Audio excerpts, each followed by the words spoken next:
आणि आता एक मोठी बातमी आहे पुण्यातून। तृप्ती देसाई आणि त्यांच्या पतीविरोधात हिंजवडी पोलीस ठाण्यामध्ये आता गुन्हा दाखल झालेला आहे। हिंजवडी हद्दीमध्ये अहमदनगर येथील एका व्यक्तीला मारहाण करून त्याच्याकडचे पैसे घेतल्याचा हा आरोप आहे। नाझीम मुल्ला आमचे प्रतिनिधी आपल्या सोबत आहेत। नाझीम, नेमकं काय घडलंय?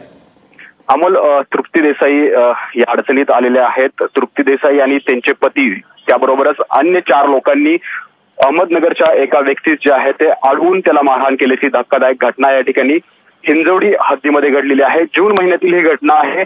जून महिन्यामध्ये तृप्ती देसाई आणि तक्रारदार हे एका गाडीमध्ये पुण्याच्या दिशेने जात असताना त्या ठिकाणी तृप्ती देसाई यांचे पती आणि अन्य 4 त्यांना गाडी आडवी लावली।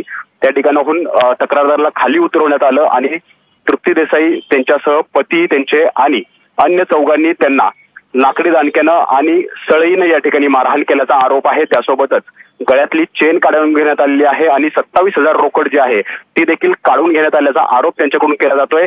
इतकंच नव्हे तर तृप्ती देसाईंनी त्यांना धमकीही दिली गेलेली आहे की तू जर या विरोधात आवाज उचलला तर तुझ्यावरती खोटेनाटे आरोप करण्यात येईल, खोटेनाटे गुन्हे दाखल करण्यात येतील।